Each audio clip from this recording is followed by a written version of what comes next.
The glass-paneled doors of the Manhattan Global Council boardroom burst open, rattling the silver pitchers on the table.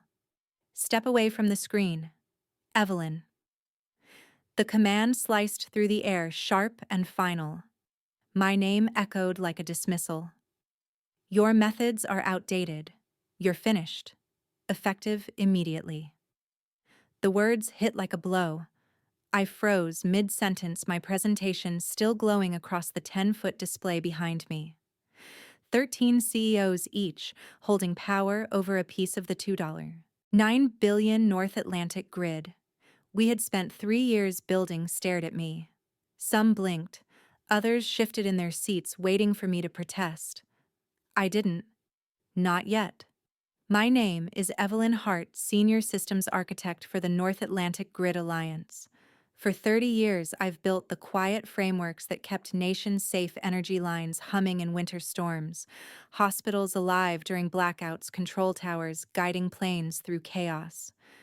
Not once had my systems failed. Not once had my designs been breached. And now I was being cut out in front of the very leaders whose countries relied on me. The man behind the voice was Adrian Locke, a CEO barely 7 months into the job. Photogenic, adored by business magazines, fluent in buzzwords. But he'd never patched a system at midnight, never sweated through back-to-back crisis calls. His talent was spin, not substance.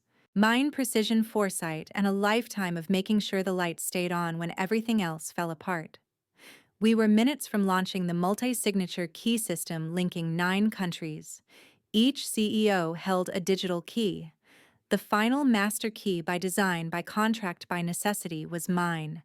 Without it, nothing would activate. Adrian knew that. The room tightened with silence, broken only by the hum of the server racks at the edge. My laptop cursor blinked like a heartbeat, awaiting my command. Adrian stepped closer, his polished shoes loud against the marble. "You've served your purpose," he said, glancing at the table as if their approval were already his. "We'll proceed without her." At the far end, Marcus Chen, CEO of Horizon Global, shifted.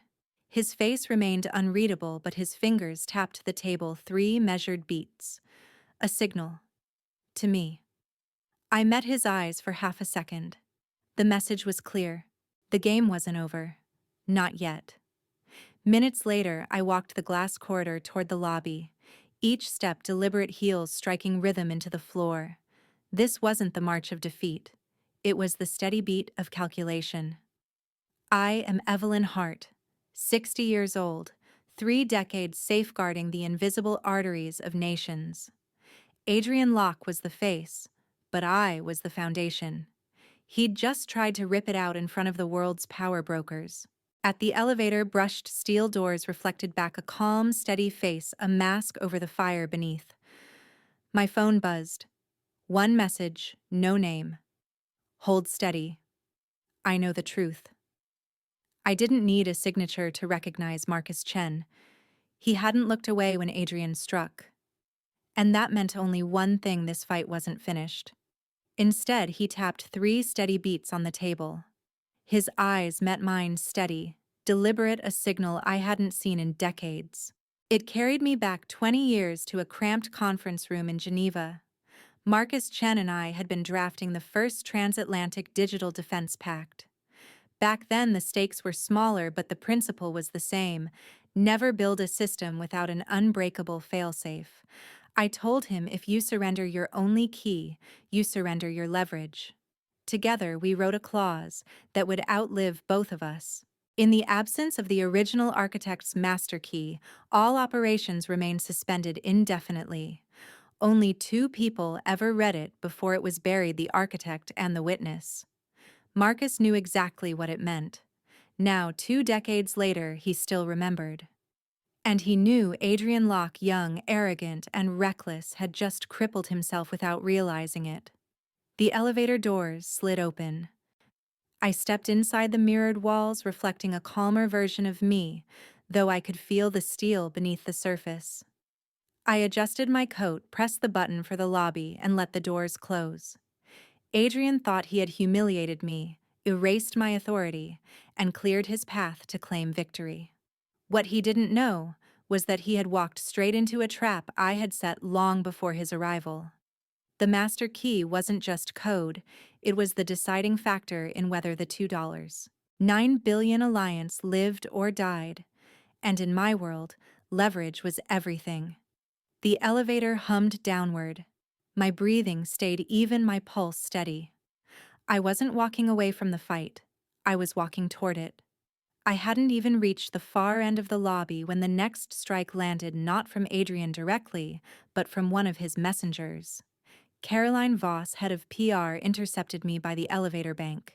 A tablet in hand, her voice wavered as she said, "Evelyn Victor wanted me to tell you, your name's been removed from the guest list for the signing ceremony. If you've walked with me this far, don't stop here. Hit subscribe so you'll be right beside me when the next chapter unfolds." I glanced at the seating chart on her screen. Where my name had been, there was only a blank space. No strike-through, no notation. Just gone, as though I had never been part of the project. The transition, she added weakly, will be smoother for the press. The transition. That was Adrian's polite word for pushing me out in front of 13 CEOs and pretending it was strategy. I nodded, once my expression calm, though something hot twisted inside me. I could still hear his voice from earlier. We need leaders for modern systems, not relics of another era. It wasn't about skill. It was about optics. I stepped past Caroline and into the cold New York air. Across the plaza, a temporary stage was rising, chairs in neat rows, microphones, waiting cameras soon to flash. Adrian would sit in the center, CEOs beside him, the picture of power. But no one would know that the network couldn't launch without me. That was fine. Let him have his photograph. Humiliation burned, yes, but it was fuel. And when the moment came, I, not Adrian, would decide how this story ended. They weren't blocking the exit, but their presence was deliberate. Adrian wanted my removal to be seen, whispered about, replayed in memory. Ms. Hart, the taller guard, said, polite but firm. "We've been instructed to escort you to the front entrance. A public removal." I slipped into my coat, smoothed the collar, and nodded. "Lead the way." My heels struck the marble with measured rhythm, shoulders square. I wasn't walking out like someone fired. I was walking like someone who chose to leave. Through the glass walls, I caught movement inside the boardroom. Several of the 13 CEOs had shifted toward the windows, conversations halted. Some avoided my eyes. Others met my gaze before quickly masking their expressions. Surprise, unease, maybe even regret. I offered no acknowledgement. In corporate war, the first one to flinch loses. The shorter guard walked half a pace ahead, the taller just behind. We entered the main lobby, where conversations faltered mid-sentence. Coffee cups hovered in the air as heads turned. I kept my chin-level expression unreadable. The story they would carry wasn't of humiliation, it would be of composure untouchable. Near the security desk, a receptionist straightened. Her mouth opened as if to speak, then closed again.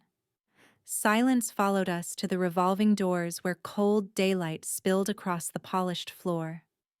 Just before stepping out, my phone buzzed. I shielded the screen from view. One message, no sender. "Hold steady. I know the truth." I didn't need a name. Marcus Chen. He hadn't looked away when Adrian struck, and this was his confirmation. Someone in that room understood exactly what Adrian had done and what it meant for the deal. I didn't reply. The message wasn't a conversation. It was a move in chess. The winter air hit my face like a sheet of ice, clearing the stale heat of the lobby. The plaza stretched before me, its stone slick with frost. Across the street, workers in heavy coats adjusted lights and tested microphones on the skeletal frame of the signing stage. Adrian could have his photographs. For now. I paused at the top step, the wind tugging at my scarf. Marcus's words glowed on the screen. Hold steady. I would. In chess, the decisive strike isn't always the first, it's the one that lands when your opponent has overplayed his hand. Adrian had moved too quickly, too confidently. My next move would wait. I slipped the phone into my pocket and blended into the rhythm of the city street. From the outside, it might have looked like I was leaving, but Adrian hadn't realized the truth. I was still very much in the game. Upstairs, the boardroom sealed again. Adrian reclaimed the head of the table, his posture clipped with false confidence. "All right," he said, eyeing the countdown clock glowing red, 18 minutes 42 seconds. "Let's proceed with activation." The clause was simple: if the system wasn't live by 4 o'clock, the contract would be void. Without my master key, Adrian was tightening a noose around his own neck. The system reached for the final authentication. Mine. The timer flashed 4 minutes 11 seconds. My phone vibrated, not a message but the hum of an internal alert I had coded years ago. The grid was attempting to initiate. I checked my watch. Less than 4 minutes left. Upstairs, the substitute CTO would be leaning forward, waiting for my master key handshake. It wouldn't come. My code was absolute. Without my biometric confirmation, the sequence would cycle twice, then terminate. 58 seconds. I could picture Adrian Locke's voice, calm, pretending control. He'd think it was a minor delay, a handshake glitch.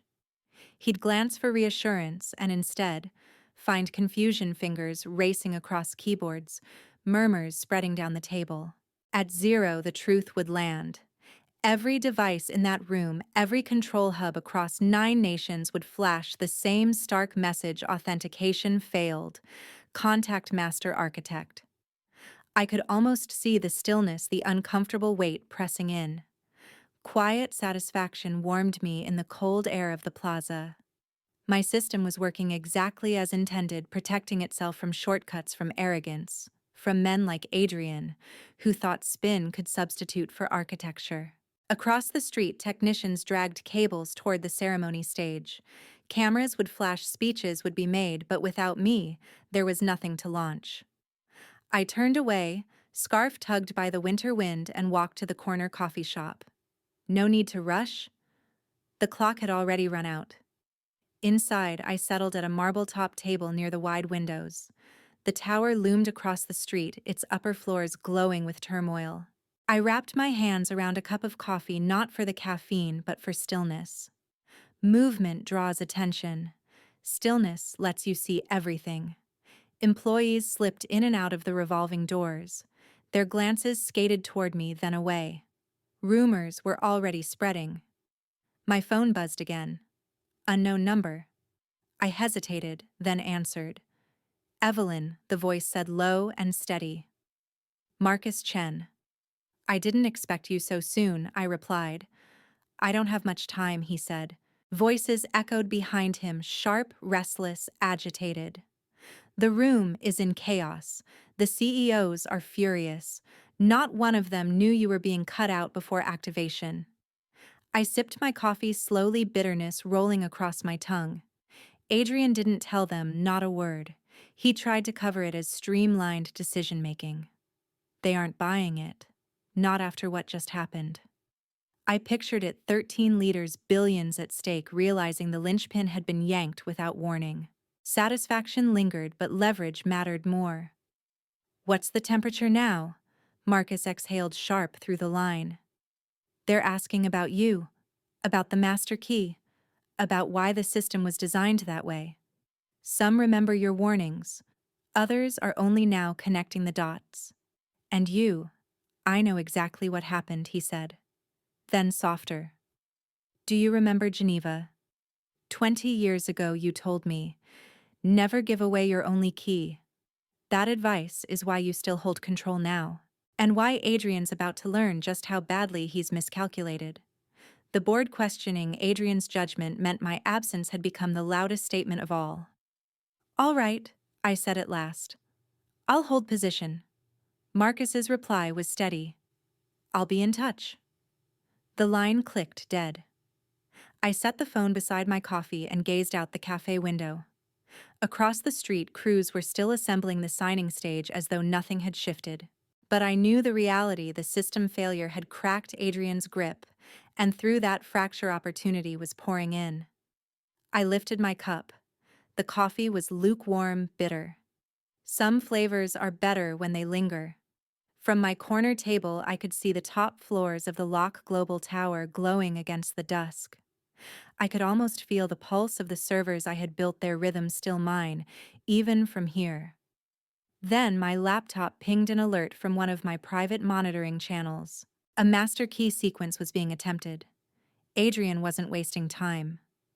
I opened the laptop. The secure overlay lit up access attempt marked with the company header, but the signature string wasn't mine. Something new. Hastily generated. A counterfeit. A knot twisted in my stomach. If his engineers had come close enough, the system might accept it temporarily. Enough to let Adrian claim victory and rewrite the narrative. I watched the trace log scroll. Whoever led the attempt was skilled. They had bypassed biometric prompts and inserted a high-grade token. My hands hovered above the keys. Then I saw it, a marker buried deep in the code, something I'd placed there 2 decades earlier. A safeguard. Any unauthorized replica of my master key would trigger a hidden timer.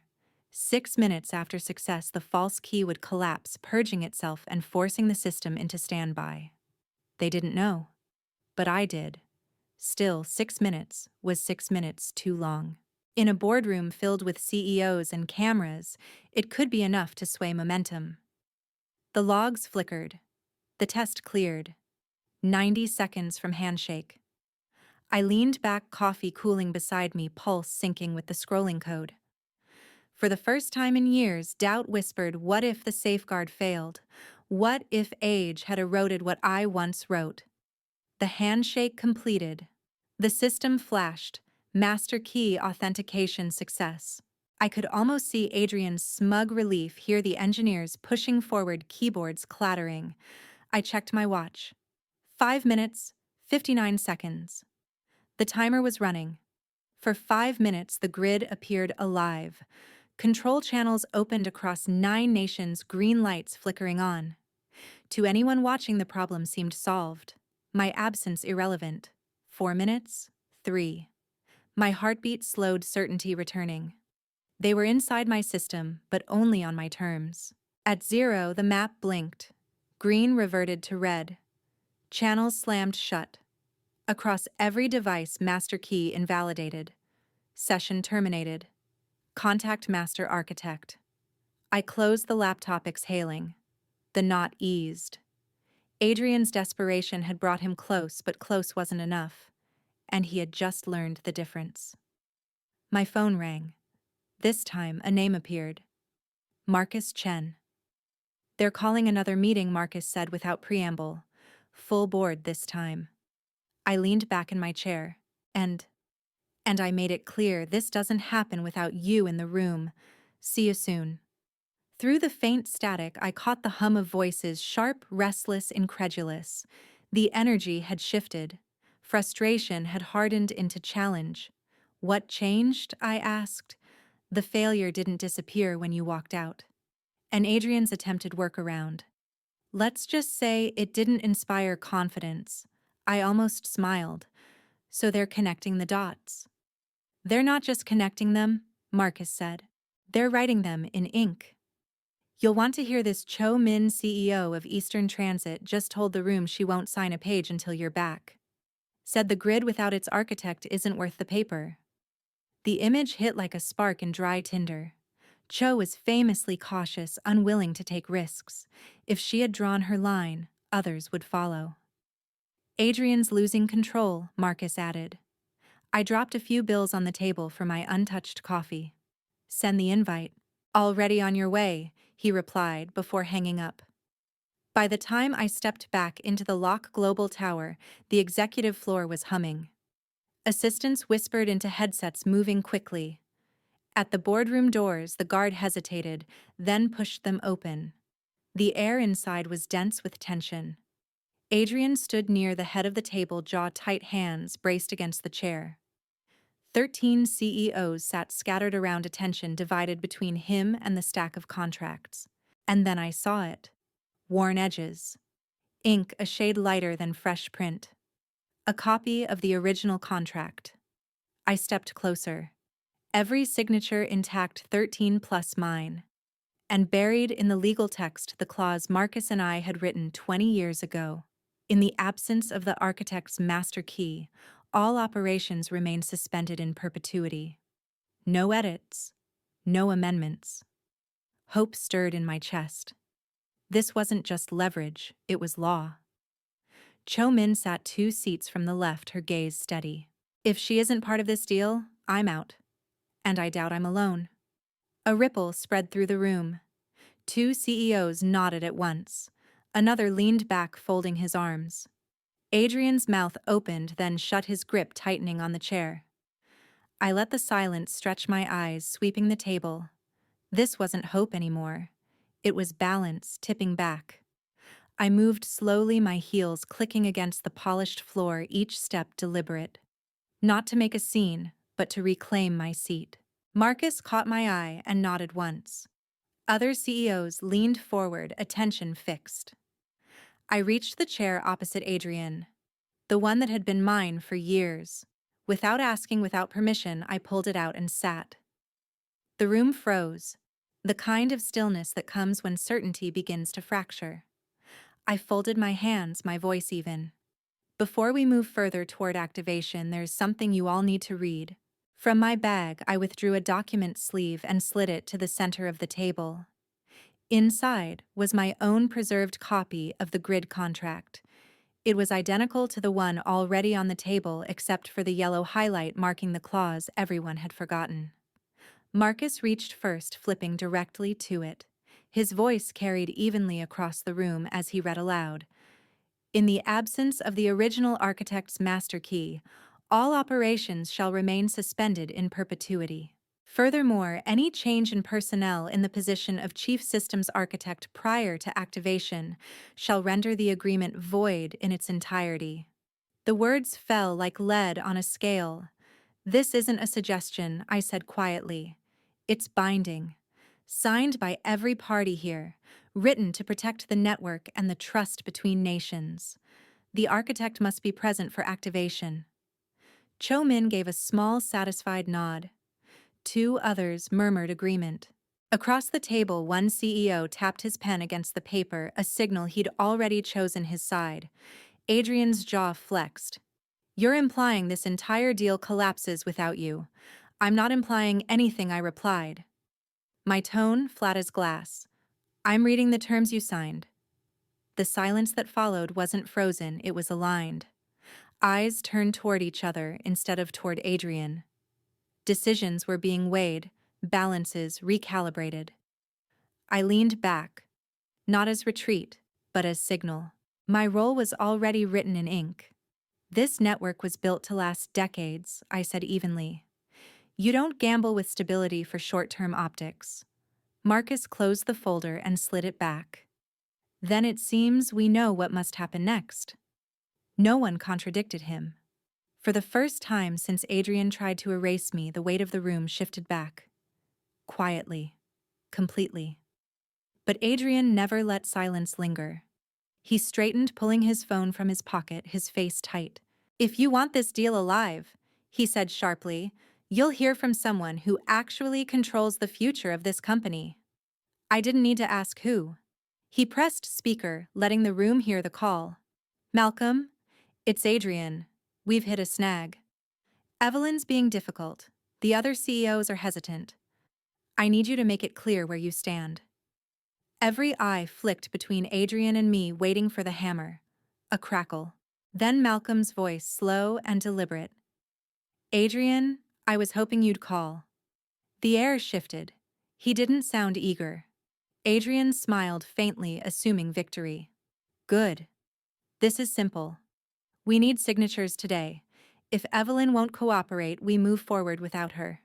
I trust you'll make that clear. A pause. Adrian's smile faltered. Adrian, Malcolm said heavier now. I don't own the influence you're counting on. The room went still. Adrian blinked. What do you mean you don't own? I sold most of my shares last week, Malcolm said calm. To Marcus. The words landed like controlled detonation. No, Adrian, you're not salvaging anything, you're watching consequences arrive. And every one of them is yours. The call cut. Silence stretched, broken only by Adrian's shallow breath. His knuckles whitened around the phone, searching the table for allies. None met his gaze. I didn't speak. I didn't need to. The silence was mine now. Marcus cleared his throat softly. With Malcolm's shares transferred, I hold controlling interest.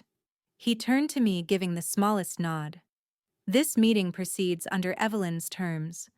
The verdict landed like iron. Adrian stiffened, but his fight had bled away. Shall we proceed? I asked. My tone was calm, almost casual. One by one, heads dipped. Pens scratched against paper. Pages slid toward me. In those movements, quiet but final, the balance shifted. For weeks I had lived as a shadow whispered about, like a cautionary tale. Now my name moved across contracts with authority. The first ballot slid forward, terminate partnership with Halden Grieve. The CEO's tone carried no apology, just certainty. Others followed, rippling across the table. 8, 9, 10. By the 12th, the outcome was sealed.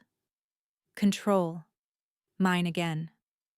Marcus straightened at the end of the table. Ladies and gentlemen, he said evenly, this vote isn't just ending a contract. It's setting a precedent that the architects behind these systems matter. His gaze flicked toward me. We don't replace trust with arrogance. Agreement stirred. For the first time in months, the weight pressing against me lifted.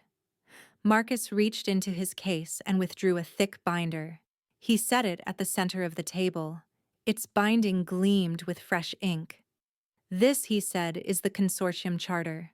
It names Evelyn Hart as Chief Systems Architect, effective immediately. My breath caught. The title was more than a position, it was my name restored. My identity. My work acknowledged. The document circled. When it reached me, my hand hovered only a moment before I signed. My pen was steady, even if my pulse raced. As the last signature fell, Marcus leaned close enough for only me to hear. I've been preparing this for 18 months, waiting for Adrian to overreach. When he forced you out, I knew. The words struck deep. The months I thought I had stood alone, I hadn't. Someone had been watching. Waiting with patience I hadn't dared believe in. Adrian's chair sat empty now. Untouched leather, a hollow space. It felt symbolic, the absence of power. This isn't just about me, I said aloud.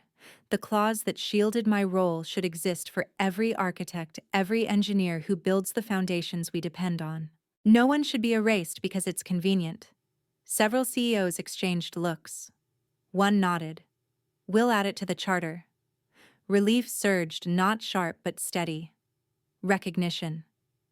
When the meeting ended, I lingered. My fingers brushed the wood grain where signatures pressed deep. Marcus caught my eye. Ready to get back to work? I smiled, small but real. More than you know. As I walked into the corridor, the air felt different. This wasn't survival anymore. It was liberation, quiet, undeniable mine. The curved glass wall framed the operations center in a perfect arc, the panoramic map glowing across the main display. 9 countries traced in gold, each pulsing green in sequence. The signal I'd been waiting for. This wasn't just a room full of engineers, it was a room full of people who had chosen to be here. People who'd watched Adrian Locke's collapse, who'd seen the vote swing toward Marcus Chen's consortium, and who had made the deliberate choice to follow us. My chest tightened, not with anxiety but with pride. I hadn't allowed myself to feel in months. Marcus stood a few feet away, speaking quietly with the new regional leads. He caught my eye, and the brief nod we exchanged carried years of history. Every clause we had defended, every meeting we'd endured, every silence I'd swallowed until the moment was right, it was all inside that look. I stepped to the console, the screen's glow washing my hands. The system schematic bloomed before me, every link stable, every safeguard intact. I could almost hear the hum of trust in code, in process, in people. Behind me, applause erupted as the final 2 nations lit green. Full activation. No sabotage, no gaps. For the first time since this ordeal began, the weight on my shoulders lifted. All regions operational, an analyst announced. I let a small smile escape. Good. That's how it stays. As the room quieted, Marcus approached, his voice lower now. You've done more than rebuild Evelyn. You've made it untouchable. I shook my head slightly. Not untouchable. Resilient. He frowned. What do you mean? There's a hidden layer locked to my authentication. If anyone tries to push me out again, the system freezes. No damage to clients, but no progress either. It only reactivates with my approval or someone I designate. His eyes narrowed, not suspicious, but understanding. A safeguard against history repeating itself. Exactly. My gaze returned to the map. We earned this. I won't watch it destroyed for someone's ego. The green light pulsed steady across the display. I thought of that boardroom, Victor's attempt to erase me, the silence that nearly buried my name. And I thought of the faces here now, people who knew I hadn't just survived. I had shaped what came next. Marcus broke the quiet. When I started planning this 18 months ago, I didn't know who would be here, but I knew it had to be someone who understood what lasting systems demand. I laughed softly. You waited 18 months for the right person. He shook his head. I waited 18 months for you. The map reflected in the glass as I rested my hand on the console.